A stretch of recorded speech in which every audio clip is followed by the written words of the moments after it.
그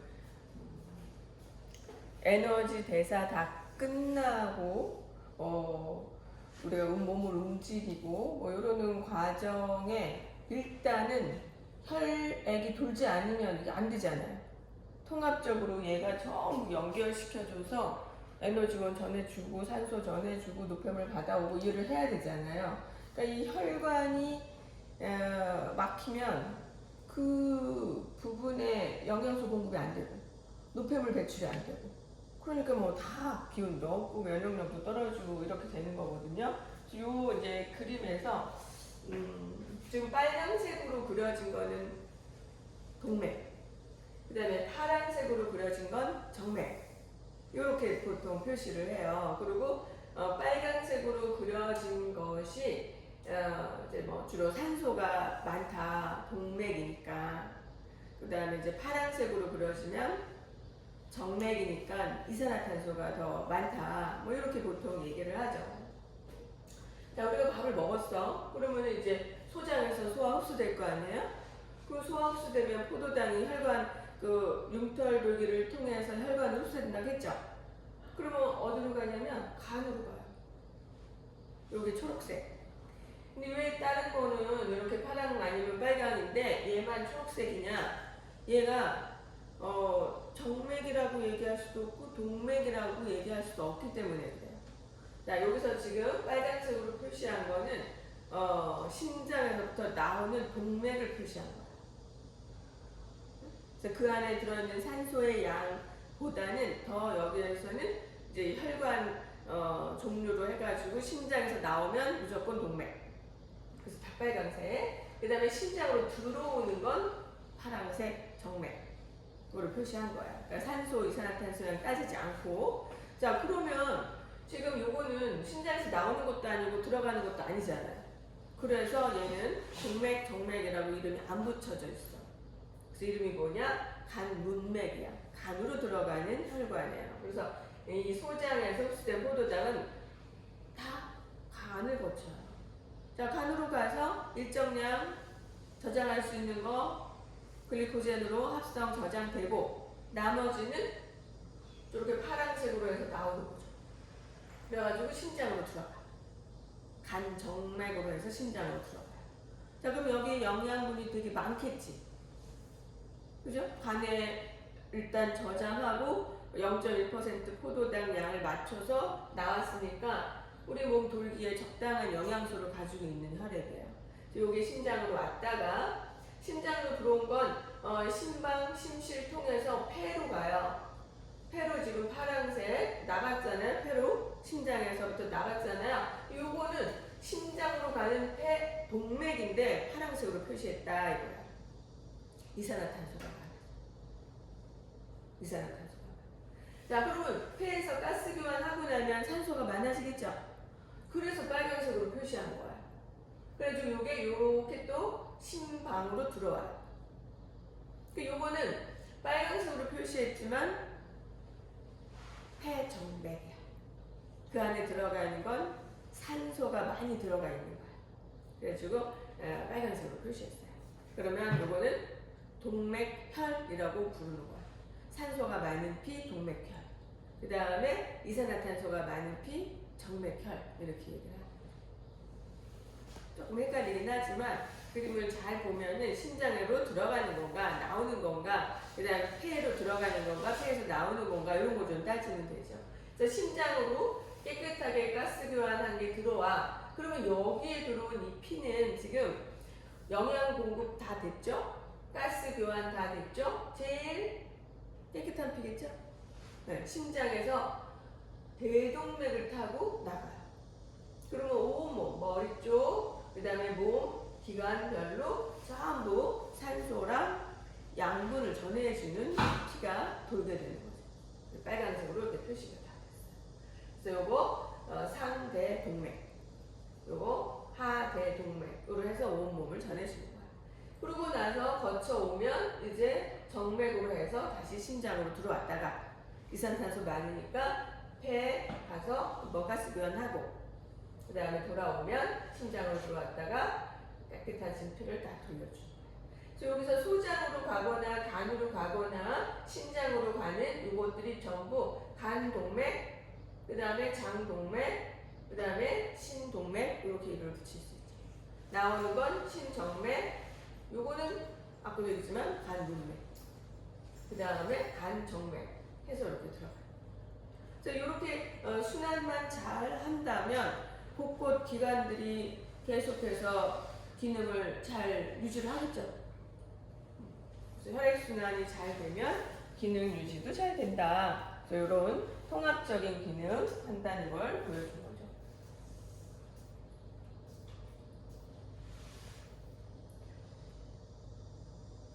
그래서 기관계의 통합적 작용도 이제 요거는 영상을 보면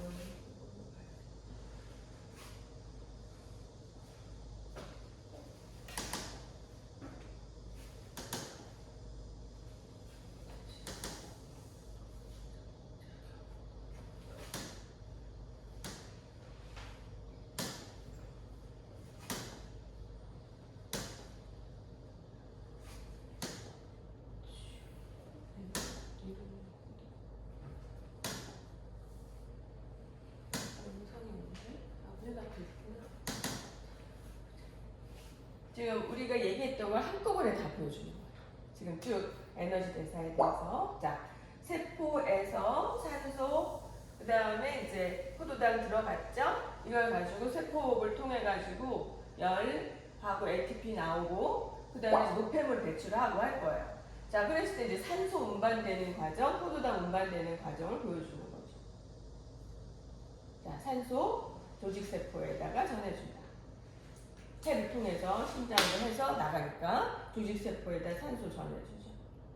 자, 뭐요? 위에서 소화돼가지고 소장, 여기서 이제 간으로 가는 건데, 이건 이제 생략한 거야. 그리고 이제 양분이 전부 이제 조직세포에 공급이 되는 거죠. 자, 그러고 나면 이산화탄소나 암모니아 같은 세포 결과 노폐물이 나오잖아요. 그럼 요것들은 이렇게 다시 날숨으로 이산화탄소 폐를 통해서 나가면 되고, 그 다음에 암모니아, 이거는 일단 간에서 요소로 합성된 다음에, 지금 요거는 이산화탄소고요. 암모니아는 간에서 요소로 합성된 다음에 그 다음에 콩팥으로 배출되는 거예요. 근데 여기에서도 사실은 콩팥으로 배출되기 전에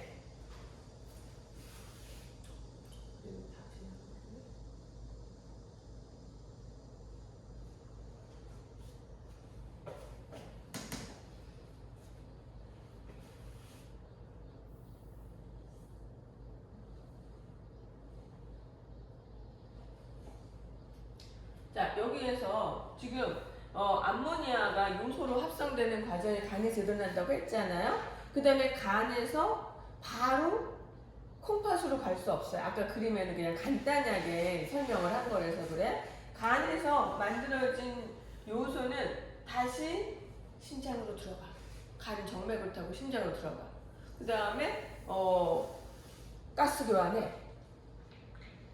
폐를 통해서 가스 교환해. 그래가지고 심장으로 왔다가 온몸으로 갈 때 신동맥으로 가야 심장으로 그때 가는 거야. 그러니까 그 경로를 여기서는 생략한 건데, 그렇게 하면은 배설계에 도달했을 때 요소를 몸 밖으로 배출하는 거죠. 그러니까 암모니아 상태로 온몸을 도는 것보다는 간에서 1차 요소로 합성해서 독성을 조금 줄인 다음에 몸을 도는 게 훨씬 더 우리 몸에 손상이 덜 가니까 간에서 독성을 제거하는 기능을 한 번 더 해주는 거죠. 그러고선 이제 온몸을 돌 때 심장으로 가면 걸러주는 거예요. 그래서 우리가 심장 기능에 대해서 조금 얘기를 해준다고 했는데, 물만 배출하는 것이 심장의 기능이 아니라는 거죠. 중요한 게 이제 노폐물 중에 요소를 배출하는 기능이 심장에 있는 거예요. 그러니까 심장이 피를 계속해서 걸러가지고 요소, 물, 필요 없는 거 오줌으로 배출하고, 그 다음에 필요한 물은 포도당, 아미노산 이런 것들은 다시 쓸 거면 다시 재흡수하고, 이런 일을 계속 하는 거죠. 그래서 심장이 양쪽에 2개가 있잖아요. 알죠? 네, 그래서 콩팥이라고도 하는데 2개가 있는데, 그 심장 안에는 굉장히 세밀한 가느다란 모세혈관 덩어리로 구조화된 게 굉장히 여러 개가 들어있어요. 계속 걸러주는 기능을 하는 거죠. 사구체, 고먼주머니 뭐 이런 얘기가 이름이 붙어 있는데 그 가느다란 모세혈관을 피가 지나면서 걸러주는 거예요. 우리가 한약을 막 끓여가지고 한약을 먹을 때 거지에 놓고 짠다고 생각을 해보시면 찌꺼기는 거지 안에 남고 그 압력을 통해서 물이 나오잖아요. 그거를 이제 먹는데 그런 식으로 여과 기능이 있는 게 신장의 기능이에요. 그래서 혈관에서 나온 것들을 주머니에 담아가지고 우리 몸 밖으로 빼내는 그 역할을 하는 거죠. 근데 그 가느다란 모세혈관이 막히면 신장 기능이 조금씩 떨어져요. 그래서 노폐물이니 여러 가지 몸에 있는 나쁜 물질들이 그 혈관들을 막으면서 가느다란 혈관들이 막히면 나중에 여과 기능도 잘 안 될 거 아니에요. 그러면 이제 신장 기능이 조금씩 떨어지죠. 한 번 막혀서 망가진 그 모세혈관 덩어리는 복구가 안 돼요. 그러니까 어릴 땐 신장이 건강하다가 나이가 들면 점차 그 기능이 떨어져요. 근데 여기에다가 뭐 고혈압, 당뇨병 여러 가지 대사성 질환이 있어가지고 찌꺼기 같은 게 많아서 빨리 망가지면 나중에는 들어봤어요? 그 투석한다는 얘기? 그래서 신장, 만성 신장염 같은 상태가 되면 이걸 혈액을 걸러주지 못하는 거야. 다 망가지는 거죠. 그러면 걸러주긴 걸러줘야 되잖아. 이런 독성 물질 같은 거, 요소 같은 거 몸에 오래 빠져나가지 않고 쌓이면 독성으로 사람이 죽을 거 아니야? 그래서 이거를 할 수 없이 병원에 가서 인공 투석 장치를 통해서 피를 걸러주는 거예요. 신장이 망가졌습니다. 그래서 그러기 전에 이제 신장이 망가지지 않도록 이제 노력을 해야 되는 건데, 그런 인공 투석을 해서 신장을 기능을 대신하는 사람들이 회복할 수 있는 방법은 신장 이식 수술이죠. 들어봤죠? 가끔 신장 하나 띄워주잖아요. 근데 신장 이식 수술을 할 수 있다는 건 우리 몸에 신장이 2개 있으니까. 주로 하나가 활성화돼서 일을 많이 하고 하나는 조금 불활성화된 거죠. 그래서 하나 띄어서 없어져도 하나만 가지고도 살 수가 있어요. 그만큼 중요한 거니까 2개를 갖고 있는 거고. 그래서 나눠줄 수도 있는 게 신장이다. 그래서 이식 수술을 하고 나면 투석 안 해도 살 수 있으니까 새로운 삶의 시작이 될 수도 있어요. 그렇게 이제 이식 수술할 수 있는 장기가 많지 않잖아요. 가끔 신장도 망가지잖아요. 그래서 신장 이식 수술 들어봤어요? 뇌사 상태에 빠진 사람들 신장 이식하기도 하죠. 뭐 그런 경우는 이 사람 목숨이 끝났으니까 바로 이제 이식 수술해서 이 사람이 쓰는 거잖아. 살아있는 상태에서 줄 수는 없는 거죠. 살아있는 상태에서 줄 수 있는 거 정도는 이제 혈액? 혈액은 수혈해서 줄 수 있죠. 네, 그래서 그런 것들을 이제 맡기만 하면 무한히 이제 쓸 수 있는 건데 그 이외에 남의 거를 쓰는 거 쉽지 않아요. 지난번에 얘기했던 거 간 이식 수술 이거 좀 괜찮다. 왜냐면 간은 계속해서 세포 분열해서 덩어리가 커지니까 조금 잘라서 이식해줘도 괜찮은 그런 특징을 보이죠. 자, 이렇게 해서 이제 각각의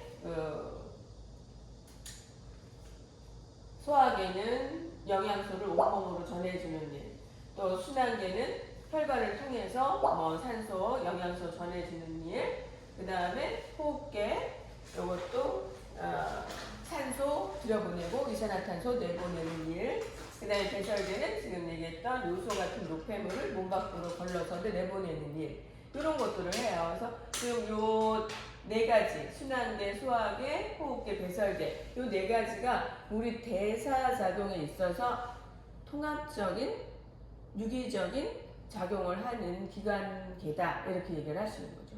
그래서 이 4기관계가 전체적으로 비율이 잘 맞아서 적당하게 영양소 공급과 그거를 태울 수 있는 산소 공급, 나오는 노폐물 잘 배설해주는 기능, 이런 것들이 전부 비율이 딱딱딱 25%씩 맞춰가지고 딱 100% 완벽하게 된다면 너무나 균형 잡힌 사람인 거죠. 건강하겠죠. 근데 그 균형이 깨지면 조금씩 우리 몸에서 힘든 현상이 일어나겠죠. 그게 우리가 체질을 공부해야 되는 이유 중에 하나예요. 어떤 사람은 체질적으로 소화기가 굉장히 강해요.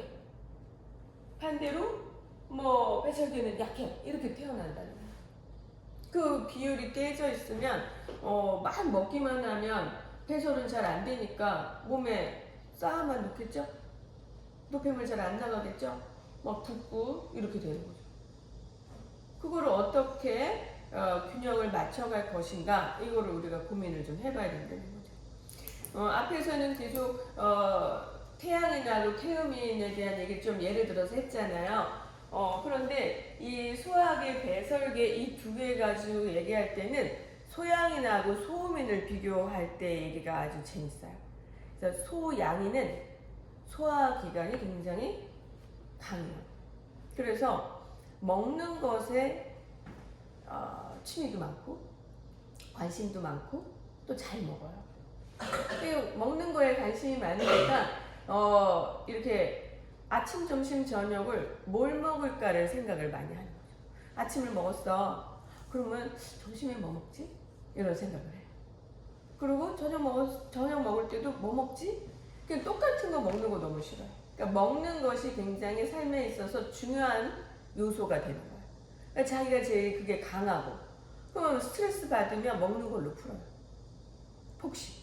그래서 소양인들이 스트레스성 폭식으로 인한 비만이 되는 경우가 굉장히 많죠. 또는 굉장히 마른 사람들도 있어요. 그래서 이게 먹는 걸로 풀면 안 돼. 그러니까 어떤 사람은 일하는 거 좋아갖고 막 일로 푸는 사람도 있지만 이 사람들은 주로 이제 먹는 걸로 푼다. 그래서 저녁 돼가지고 막 그 직장 다니다가 스트레스 받으면 막 맥주, 치킨 막 시켜가지고 막 집에서 막 먹는다. 그러고 자. 또 살이 안 찌겠어요? 그리고 후회해. 근데 그게 또 어떨 때는 자기가 강한 걸로 막 하다 보면 스트레스가 풀리잖아요.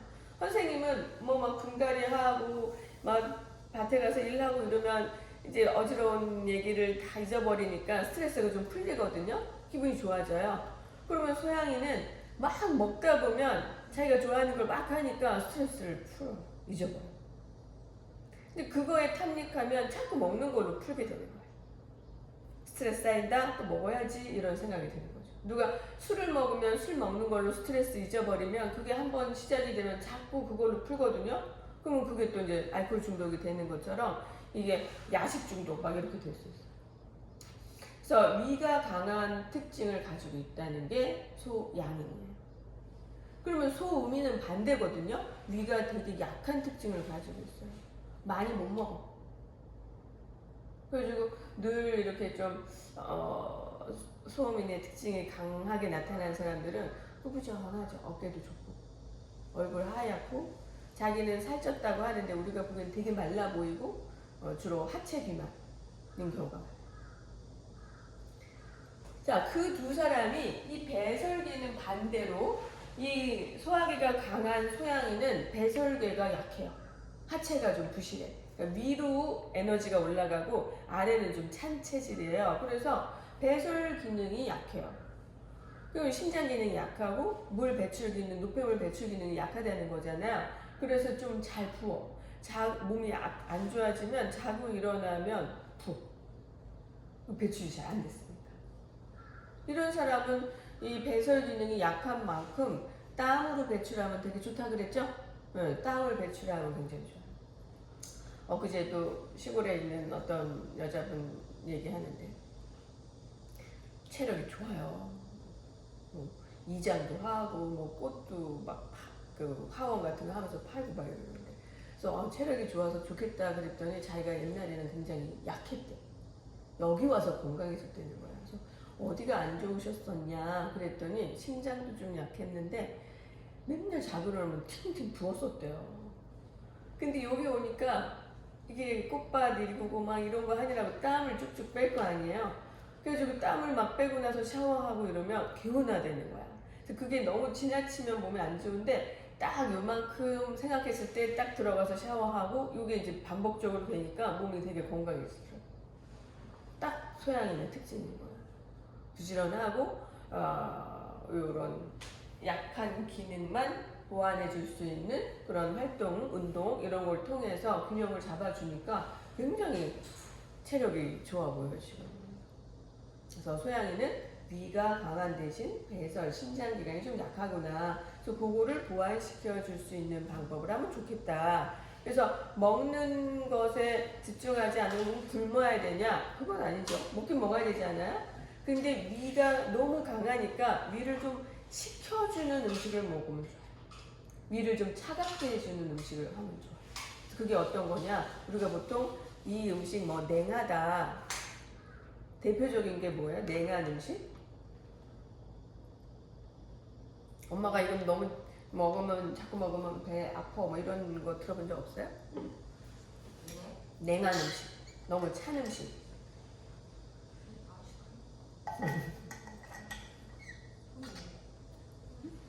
그럼 이제 그러니까 온도 차가운 거 말고 그 음식 자체가 몸을 차게 만든다 이런 얘기 못 들어봤어요? 녹차? 아이스크림 먹은다. 상관없어요? 돼지고기 냉하다 이런 얘기 못 들었어요? 돼지고기가 열을 내려줘. 냉한 음식이에요. 오이? 냉한 음식이에요. 찬 음식이야. 뭐 참외 같은 것도 그렇고 뭐 오이 냉국 열을 먹으면 그래서 좋은 거거든요. 돼지고기가 소양이는 위 열을 내려줘요. 그래서 좋은 음식이야 소양이한테. 열을 밑으로 내려줘요. 반대로 닭고기는 열을 올려주는 음식이에요. 그러니까 소양이한테 닭고기가 좋겠니 나쁘겠니? 나쁘겠죠. 소양이는 닭고기를 많이 먹으면 위가 더 왕성해지고 열나고 나중에 심하면 위험. 그러면 나는 위가 굉장히 강하게 태어났는데 닭고기를 자주 먹어? 매운 것도 마찬가지예요. 고추, 마늘 매운 거 자주 먹어? 그럼 위에서 열이 나. 그리고 위가 염증이 생겨. 그러면 소화를 잘 시킬 수 있겠어요? 안 되잖아요. 그러면 위가 약해져 버리는 거야. 그러니까 굉장히 강하게 태어났는데 그거를 균형을 못 맞춰준 거죠. 이렇게 되어 있는데 이걸 더 이렇게 만드는 음식 습관을 하면 병이 들겠죠? 이렇게 태어났으면 이걸 이렇게 만들어야지. 그래서 소양이한테 좋은 음식은 뭐겠어요? 그러니까 돼지고기, 오이 너무 좋은 거죠. 그리고 맵지 않은 걸 먹어야 돼. 그러니까 후추, 후추, 고추 뭐 이런 거 있죠. 마늘 이렇게 많이 맵게 해서 먹는 거 자극적인 그 양념류가 별로 안 좋아요. 약간 밍밍하게 먹는 게 되게 좋지. 파스타 같은 거 보면 좀 밍밍하게 먹고 이렇게 하잖아요. 이탈리아 사람들이 소양인이 되게 많대. 소양인들이 굉장히 친절해요. 세심하고 남 돌보는 거 좋아하고 간섭도 많이 하고 잔소리도 많이 하고 굉장히 인간관계에 몰두하는 사람들이라 모임도 많이 만들고 친한 사람들하고 굉장히 재밌게 살아요. 그러니까 뭐 운동 모임도 많고 뭐 이렇게 술 모임도 많고 무슨 모임을 굉장히 많이 하죠. 주동을 많이 해서 카톡 같은 데 보면 소양인들이 주로 카톡방 열어가지고 일로 와 그래가지고 우리 뭐 하자 그러고 뭐 음식을 먹어 그러면 내가 일단 계산할 테니까 여기 n분의 1 해서 여기다 뭐 카톡방에 다 이렇게 이런 식으로 착착착 그 모임에 대한 어떤 총무 역할을 되게 잘해요. 그러니까 늘 사람들하고 어울리는 걸 되게 좋아하는 거죠. 그거를 해야 또 삶의 질이 높은 것 같은 느낌이 들어요. 자, 우리나라 보면 밖에 나가서 외식 문화가 돼지고기 같은 거 많이 구워 먹잖아요. 삼겹살 구워 먹고 맥주 문화 있고 또 소양인들이 이렇게 밖에 나가서 사람들랑 어울리는 거 되게 좋아하니까 외식 문화도 그거에 맞춰서 많이 발달이 될 수밖에 없어요. 상체가 좀 발달하겠죠. 위로 열이 올라가니까 눈도 좀 반짝반짝하고 그다음에 이마도 좀 반듯하고 그리고 열이 막 올라가니까 여기에 열이 막 나요. 그래갖고 대머리 남자들도 좀 있어요. 막 여기 빠. 우리 남동생이 소양인인데 밥 먹으면 여기다 수건으로 닦고 여기서 따내는데 여기 심하면 여기 약간 머리도 많이 빠졌죠. 소양인들이 이렇게 위로 많이 에너지가 올라가니까 뇌 회전도 빠르겠죠. 피가 빨리 도니까. 그러니까는 순발력도 있고 빨리빨리 타고 똘똘하죠. 아마 천재 중에 소양인이 꽤 있을 거예요.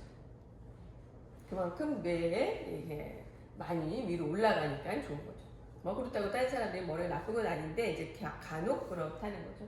자, 그러면 반대로 소음이는 배설계가 강해서 아래쪽으로 열이 내려가고 위로는 잘 안 올라간다 이거예요. 그래서 위가 차.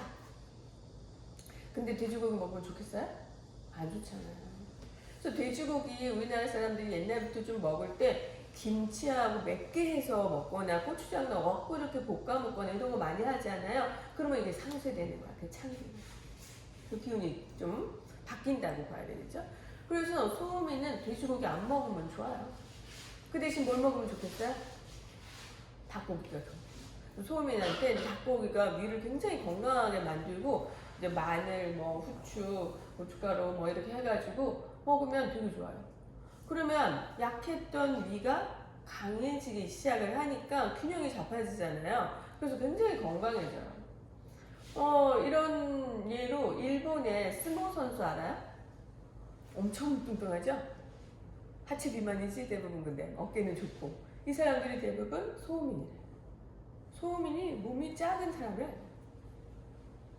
닭고기를 얼마나 많이 먹는지 몰라요. 스모 선수들이 큰 접시에다가 닭을 이만큼 몇 마리 올려놓고 먹는 그런 만화 같은 거 봤니? 가끔 이제 비유적으로 우스꽝스럽게 하는데 닭고기를 한꺼번에 몇 마리씩 먹는 이런 비유를 해요. 그렇게 먹으면 위가 굉장히 강해지면서 균형이 잡아지는 거죠. 살찔 수도 있겠죠.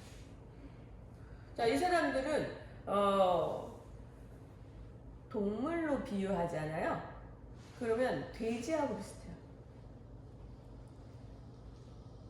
소양인들을 보면 뭐하고 비슷하겠니? 소양인들은 이 고기 먹는 걸로만 따지면 소양인은 닭하고 되게 비슷해요. 그러니까 자기하고 같은 성질의 걸 먹으면 균형이 더 깨지겠지. 그러니까 반대로 먹으라는 거야. 소양이는 돼지고기 먹는 게 좋고 소음이는 닭고기 먹는 게 좋은 거죠. 그래서 그런 체질적인 차이를 가지고 4가지 정도만 고기나 이런 먹는 습관을 조금만 조화를 있게 하면은 건강해지죠. 그래서 소양인 어떻게 내가 소양인인지 알 수 있겠어요? 그냥 먹어봐서 아픈 거. 응? 먹어보고 그러니까 이제 아무 양념도 안 하고 그 고기를 그냥 익혀서 먹었을 때 너무 맛있다 이러면 그게 더 체질적으로 맞는 거야. 근데 우리는 맨날 막 양념 넣고 이것저것 섞고 뭐 닭도리탕, 뭐 돼지 막 불백 막 이렇게 해가지고 양념을 막 해서 먹으니까 고기나 고기 냄새 이걸로 먹는 게 아니라 양념 맛으로 먹거든요. 그래서 이게 진짜 나한테 맞는지 안 맞는지 모르고 그냥 먹는 거야. 엄마가 해주면 자꾸 먹다 보면 습관적으로 먹어요. 자, 그러니까 돼지고기를 그냥 물에다 삶아. 아무 향신료 넣지 말고. 그렇게 먹어도 국물과 그 고기가 맛있냐 아니면 비위가 상하냐 이거를 한번 해보면 좀 더 쉽게 알 수 있죠. 닭고기도 통째로 삶아가지고 그냥 그거 양념 안 하고 그냥 국물이랑 그걸 먹어. 소금조차도 넣지 않고 먹어봐. 그래도 맛있으면 또 이게 맞는 거지. 여기다가 우리는 보통은 우리가 내 체질이 막 섞여 산다고 그랬잖아요. 그래서 내 체질이 한 집에서 닭 하나 잡았는데 같이 다 나눠 먹어야 될 거 아니야. 어느 한 체질만 줄 순 없잖아요. 그러니까 여기에다 이것저것 막 섞어가지고 상쇄되게 해서 먹어요. 그래서 녹두를 넣어서 삼계탕 끓이기도 하죠. 녹두 굉장히 찬 음식이에요. 이 닭의 열성을 내려주는 거죠. 그러면 소양인이 닭고기 녹두를 많이 넣어서 끓여 먹으면 좀 낫다는 거예요. 또 그러니까 이제 이 상쇄된 음식을 통해서 균형이 너무 깨져갖고 병든으로 막는 방법이죠. 약이나 마찬가지예요. 그게 우리 음식 문화라는 거죠. 그래서 자기한테 똑같은 자기의 또 균형이 깨진 거를 더 균형 깨지게 하는 음식을 먹지 않는 거 이것만으로도 건강해진다. 근데 이거를 이제 성격상으로 얘기를 해보면요. 소양인들은 닭하고 성격이 비슷해.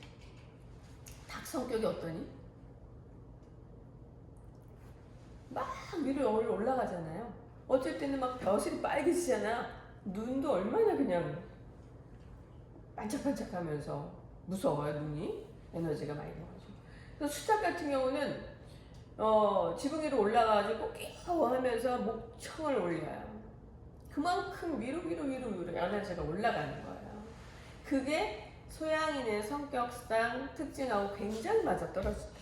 그래서 선생님이 이거 체질 공부를 많이 하고 나서 우리가 키우는 이 네 가지의 가축 뭐냐면 닭, 돼지, 소, 개. 이 네 가지가 우리 인간하고 굉장히 밀접하게 같이 사는데 이 네 체질하고 이게 매치시켜 보니까 외우기도 좋고 너무나 그 성격의 인지도가 높아지는 거예요. 고기도 딱 그거랑 기억하면 돼. 자, 그래서 소양이는 닭하고 비슷하다. 닭고기 먹으면 안 된다. 더 위로 열이 올라간다는 거예요. 그래서 이 닭들의 특징을 보면 암컷들은 굉장히 병아리를 살뜰하게 보살피죠. 그리고 떠들지도 않고. 그래요. 소양인들 여자들은 굉장히 현모양처요. 자식 돌보고 집안일 하고 깨끗이 정리하고 음식 좋아하니까 음식 잘 만들고 요런 스타일. 그 다음에 수탉은 굉장히 무서워요. 적이 오는지 안 오는지 살피고 지붕에 가서 살피고 오면 막 달려가서 싸우는데 무섭게 쪼아대기도 해요. 그만큼 가정을 지키는데 또 닭만큼 열심인 게 없거든요. 그래서 가정 중심적이고 소양인인 아버지 같은 경우는 진짜 자기 부인하고 가족들한테 잘해요. 굉장히 범위가 좀 좁은 특징이 있어요.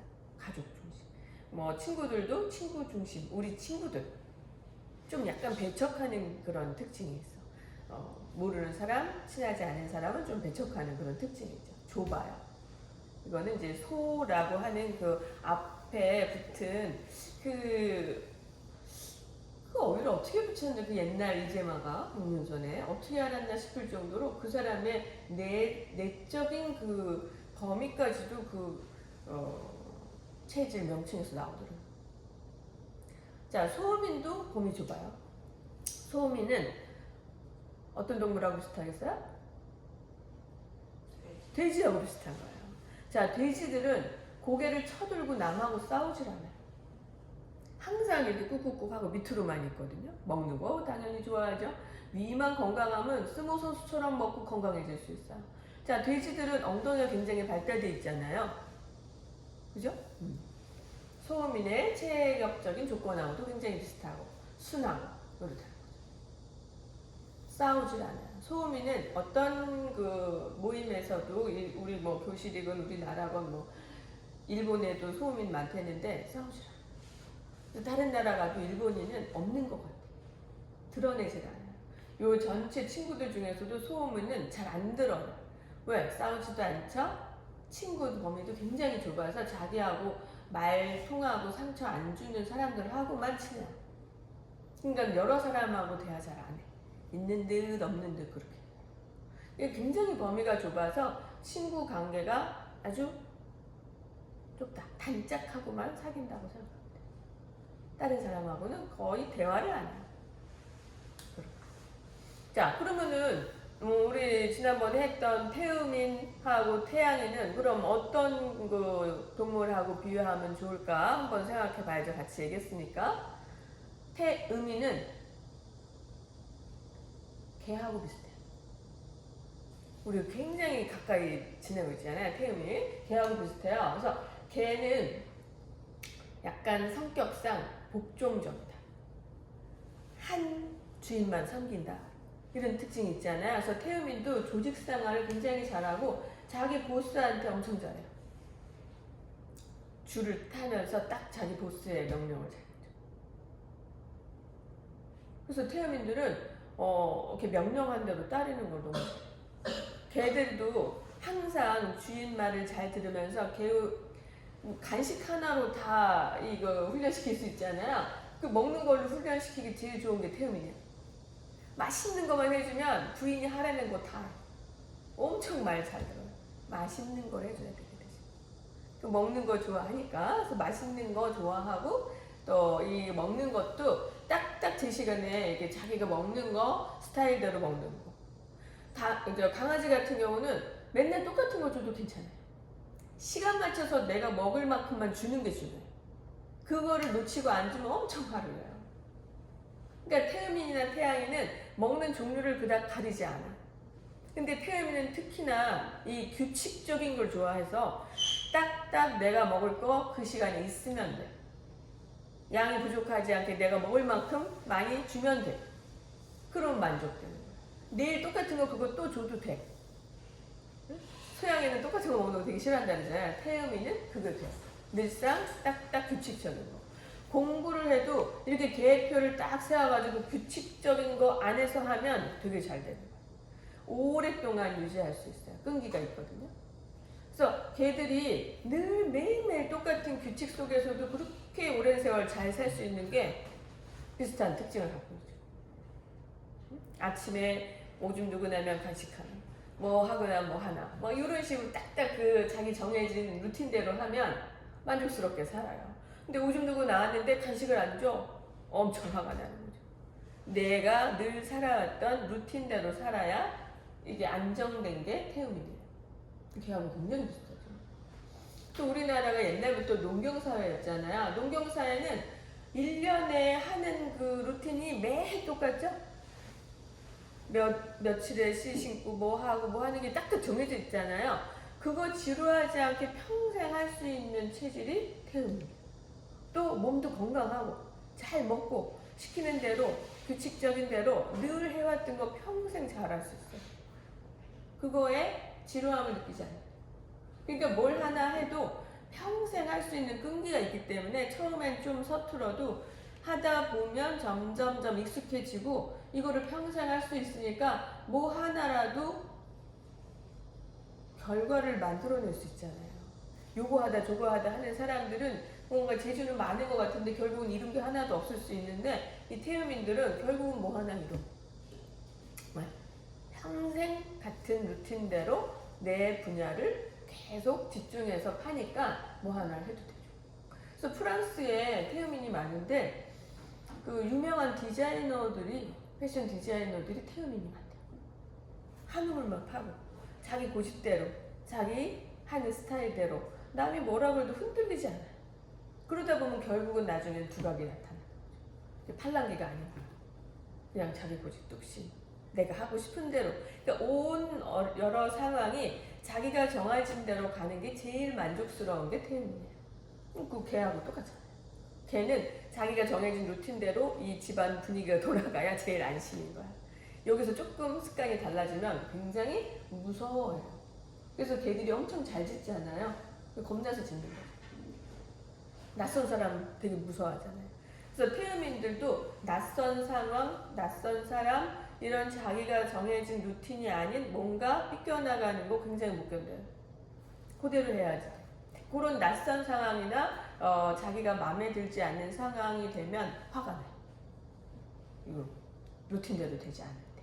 상황에 대해서 화가 나지 사람 가지고 별로 화가 안 나. 소양인들은, 소음인들은 사람에 대해서 굉장히 민감하거든요. 근데 태음인은 사람에 대해서 민감한 게 아니라 상황에 대해서 민감해요. 이 상황이 어떠냐. 아이씨, 마음에 안 들어. 그 사람하고는 아무 상관없어. 지금 이 분위기가 마음에 안 들어. 그런 것 때문에 굉장히 화를 바로 낸다. 개들 화내는 거 보면 알아요. 에이씨, 이러잖아요. 우리 개도 뭔가 자기 마음에 안 들잖아. 내가 늘 해준 대로 안 해주잖아. 그러면 이러버려. 바로 화를 내죠. 그게 태음이랑 굉장히 비슷해요. 자, 그러면 태음이는 개고기를 먹으면 되겠어요, 안 되겠어요? 제일 나쁜 게 개고기야. 개고기 먹으면. 태음이는 원래 육식 체질인데도 그러면 소고기, 돼지고기, 닭고기 다 좋아. 그 중에 개고기 제일 나쁘고요. 그 중에 제일 좋은 게 소고기예요. 소고기 제일 좋은 게 태음이에요. 자기하고 제일 다르거든요. 자, 그러면 소하고 비슷한 체질 하나 남았는데 그게 뭐겠어요? 태양인이 소하고 굉장히 비슷해요. 태양인은 뭐 선생님도 태양인 얘기를 하는데 태양인은 일단 풀만 먹어요.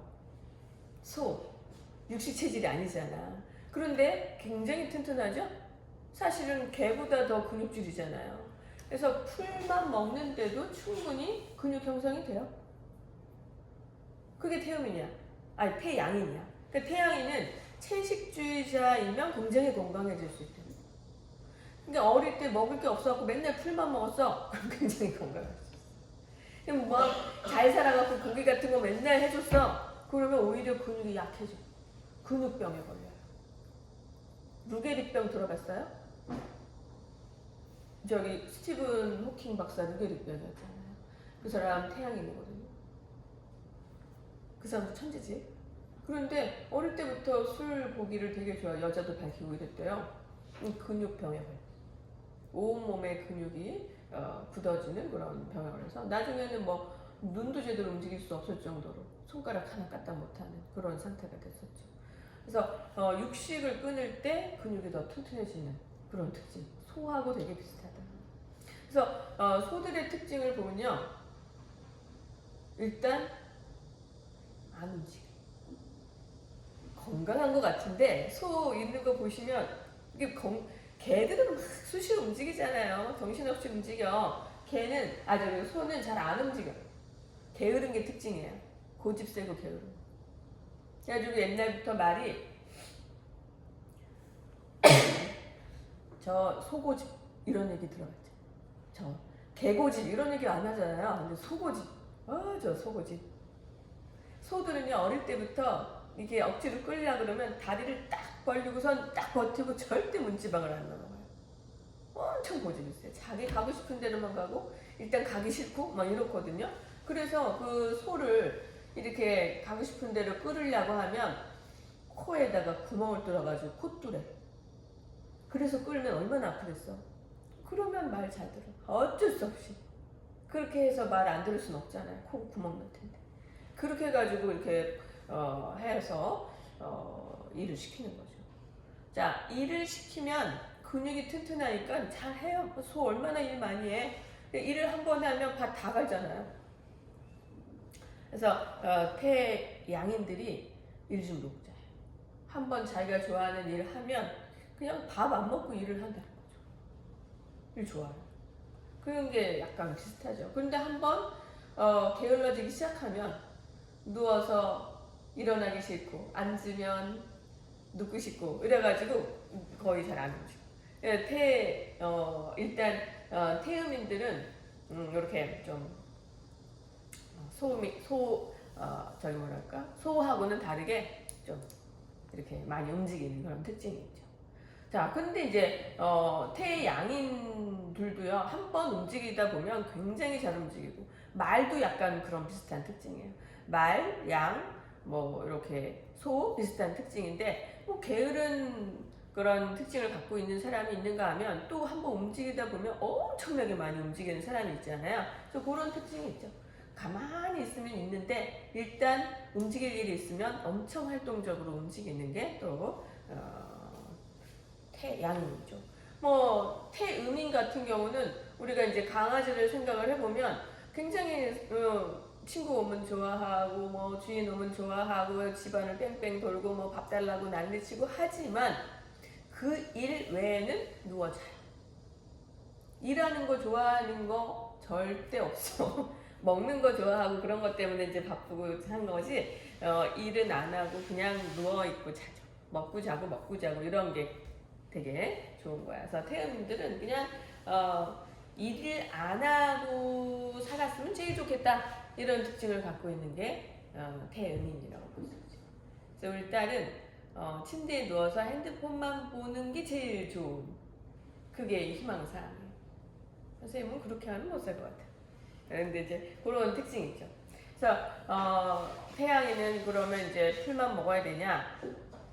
그렇진 않고 다른 거 조금씩 먹기는 먹는데 우리가 여기 분필도 없고 아무것도 그릴 데가 없어가지고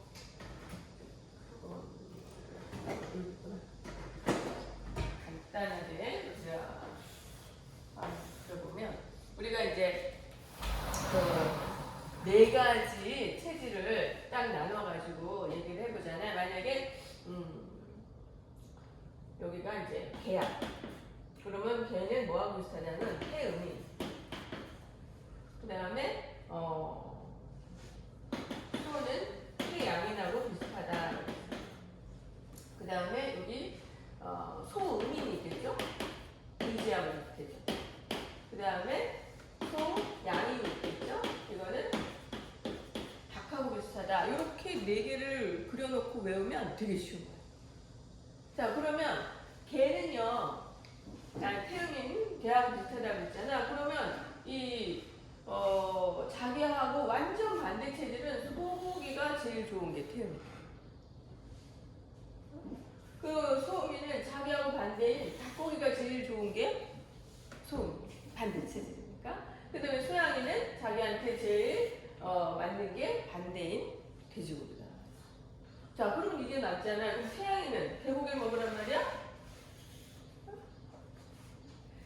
꼭 먹어야 된다. 옛날에 태양인들이 폐결핵에 잘 걸렸어요. 이게 결핵균이 폐가 뜨겁고 건조한 데서 잘 증식하거든요. 그래서 태양인이 폐가 뜨겁고 건조하기 때문에 폐결핵에도 좀 약해요. 그래서 태양인이나 소양인들이 이제 결핵에 잘 걸리는데 폐가 찬 체질보다는 뜨거운 체질들한테 잘 걸리는데 이게 너무 못 먹고 면역력이 약해져서 그렇게 병에 걸리고 나면 뭔가 몸보신을 해야 되잖아요. 풀만 먹고 빨리 좋아지긴 힘들잖아. 그럴 때 이 사람들 옛날에 우리 개고기 먹는다고 얘기했어. 폐병에 개고기. 그러니까 꼭 먹어야 된다면 이게 굉장히 맞을 수도 있겠다. 그래서 우리나라 옛날 시골에는 개고기를 좀 먹기도 했었죠. 요즘 거의 안 먹으니까. 근데 자기한테 제일 맞지 않는 자기하고 비슷한 그 고기만 피하면 조금씩은 먹어도. 그래서 태양이냐? 그러면 뭐 닭고기나 돼지고기 조금씩 먹어도 돼. 내가 소양이냐? 그러면 제일 좋은 건 돼지고기지만 소고기 같은 거 먹어도 돼. 소음이는 돼지고기 빼고 이런 거 먹으면 돼. 이 사람은 태음이는 개고기 빼고 사실 다 먹었어. 다 먹었어. 제일 좋은 게 자기하고 제일 반대인 상대적인 그 소고기를 먹는 게 제일 좋다. 이렇게 얘기를 하는 거죠. 그래서 체질적으로도 이 고기를 먹으면 건강해지고 성격도 바뀌어요. 왜? 우리가 성격이라는 게 그 몸의 균형이 깨진 데서 나오는 거거든요. 화도 거기서 나오는 거예요. 자, 이 소양이는요, 화가 확 나. 닭처럼. 막 꿋꿋대거리잖아요. 그 소양인 친구들을 보면요, 선생님한테 올 때도 선생님 막 이러면서 와요. 선생님 누가요? 어떤 선생님이요? 나한테 뭐 어쩌고 그러면서 막 나한테 다가오면서 막 얘기를 해요. 정신을 못 차려. 얼굴도 막 빨개지고. 야, 그런데 그 사람들이 금방 잊어버리면 다 까먹어. 그러니까 이렇게 확 올랐다가 내려갔다가. 그래서 이 사람들은 친구들 중에 좀 변덕이 심하고 잘 삐졌다가 잘 웃다가 뭐 이런 친구들 소양인인 경우가 많아요. 금방 성격이 어저께는 막 이렇게 막 화를 내더니 또 금방 뭐 과자 하나 주면 좋아하고 막 이런 친구들. 어른이도 마찬가지야. 그래서 주고받고 하면서 인간관계에서 금방금방 자기 표현을 하고 또 좋아하고 이런 표현을 잘해요. 그래서 과자 하나 주면 그 다음날 꼭 답례를 해. 그러니까 자기가 그렇게 해야 기분이 좋은 거야. 어떤 사람이 소양인인데 나한테 계속 밥을 사. 그러면 이제 좋아서 샀어도 내가 밥을 안 사주면 저 사람 왜 저래? 내가 밥을 세 번 샀으면 한 번은 사줘야지? 이러면서 화가 나는 거야. 주고받고 해야 되는 그 안에서 이 생활하는 걸 되게 좋아하니까. 근데 태양인인 경우는 그냥 내가 막 줄 수도 있고 저 사람이 주면 주고 싶어서 주나 보다. 좀 약간 그 범위가 커요. 이 사람은 하나 주고 하나 받고 해야지 내가 기분이 좋다면 태양인은 그냥 뭐 한 3번, 4번, 5번 이렇게 나한테 누가 밥을 사잖아요. 그럼 제가 날 사고 싶어서 사주나 보다 하고 여러 번 먹으면 이제 나도 한번 사줘야 되겠다 이런 생각이 되는 거죠. 그 범위가 지금 크다는 거야. 그래가지고 그때 사줘요. 근데 이거를 뭐 조금씩 하나씩 재면서 하는 게 아니라 좀 범위가 커. 세상 보는 것도 굉장히 달라요. 그러니까 이 사람들은 굉장히 가족 중심적이고 내 친구 중심적이라면 이 사람은 좀 밖에 중심적이에요. 밖에 일 중심. 뭐 직업이라든지.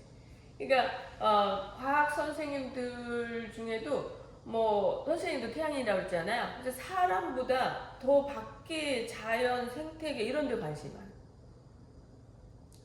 그다음에 뭐 지구과학 같은 경우도 우주 밖에까지 관심이 있잖아요. 그러니까 이렇게 좀 범위가 넓은 사고를 좋아하는 게 태양이에요. 범위가 넓다. 그래서 이 화를 참는 범위도 넓어요. 그러니까 이 사람은 한 번 나한테 잘못하면 바로 그 다음날 갚아줘야 돼. 그래야 직성이 풀려. 근데 이 사람은 누가 나한테 기분 나쁘게 해? 한 번 참아. 두 번 해? 참아. 세 번 해? 참아. 한 10번까지 참아요. 참아. 그런데 11번째 또 똑같이 나를 화나게 했다. 그러면 그 전에 담아놨던 것까지 다 합쳐서 다 화를 내. 폭발해. 그래서 화를 안 내는 사람은 없어요. 어떤 식으로 내냐의 차이인 거죠. 이 사람은 하나 화내면 하나 화 되갚아주는 거예요. 톡 쏴지고 금방. 그러고 잊어버려. 근데 이 사람은 쌓아놨다가 자기도 병들고 나중에 한꺼번에 10개의 화를 내면 받는 사람 입장에서는 어떻겠어요? 난 지금 금방 하나의 얘기를 했잖아. 하나 화를 줬는데 그 전에 줬던 것까지 합쳐가지고 10개의 분풀이를 다 하니까 이 여자 미쳤나 보다. 이렇게 되는 거야. 굉장히 깜짝 놀랐어요. 그러니까 뭐 그럴 때는 상대방도 상처 있고 본인도 건강도 굉장히 나빠져. 막 화가 터지니까. 그래서 사실 자기가 못 가진 부분들을 배우려고 애쓰는 게 좋죠. 아, 이 사람처럼 그때그때 화를 풀는 게 좋겠구나. 내가 그 사람 얘기한 게 마음에 안 들면 너 그렇게 얘기한 거 나 상처 받았다. 이렇게 얘기하는 방법을 배워야 돼. 그게 되게 좋아요. 그래서 그런 인간관계에서 화가 날 때 많이 담아놓냐 그렇지 않냐 이런 차이가 되고, 이 태음인 같은 경우는 아까도 얘기했지만 인간관계 가지고 화나는 게 아니라 상황 가지고 화난다 그랬잖아요. 그래서 그냥 바로바로 이게 뭐냐 이따위가 뭐야 이런 식으로 이제 말을 많이 하죠. 그래서 태음인 때문에 다른 사람들이 상처를 많이 받아요. 그렇게 이게 상황적인 걸로. 근데 소음이는 별로 그렇게 얘기를 안 하는 것 같지만 화 안 나는 사람이 없다 그랬잖아요. 소음이는 태양인 만큼 쌓아놔. 겉으로 표 안 내. 그런데 화를 분출도 못해. 태양이는 한 번 터지면 11개까지 다 터져버릴 수 있거든요. 근데 이 사람은 그거 못해요. 그러니까 계속 쌓아놓으니까 너무 신경적인 병이 생길 수 있잖아요. 자기가 못 살아.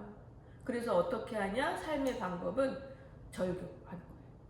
그 사람하고 평생 안 봐야 되겠다. 내가 살아야 되니까. 그래서 자꾸 한 번, 두 번, 세 번, 네 번 나한테 상처 주는 사람하고는 안면이 트지 않죠. 그냥 모른 척 해버리고 인사도 안 하고 싹 지나가고 이러면서 직장에서 아예 그냥 등을 돌아서버려. 그러면 이 사람은 자기의 심리적인 안정 상태를 유지할 수 있거든요. 그래서 이 사람 만나는 폭이 좁은 거예요. 넓어봤자 소용없어. 그죠? 넓긴 넓어. 이 사람 친구 되게 많은 것 같아. 그런데 상처 되게 많아요, 속에. 겉으로는 아무렇지 않은 것 같은데 상처 많아서 나중에 이 사람이 절교할 때는 상대방은 나랑 쟤 되게 친한 줄 알았는데 갑자기 제가 왜 저러지? 이렇게 돼버려요. 그동안 다 참아놨다가 그냥 쟤는 더 이상은 안 되겠다. 끝. 한번 화내고 끝. 이렇게 돼버려요. 별로 안 좋잖아요. 그래서 자기가 좀 이렇게 상처를 많이 받을 때는 소음인처럼 절교를 해서 더 이상 상처받지 않게 그냥 끊는 방법도 자기의 정신적인 건강을 위해서 좋은 거거든요. 그걸 좀 배우는 게 좋겠죠. 그래서 우리가 어떤 식으로 대인관계를 하느냐도 체질적으로 조금 알면 제가 왜 나한테 이러지? 저 사람은 왜 화를 내지? 이런 걸 알 수가 있어요. 굉장히 좋은 거예요.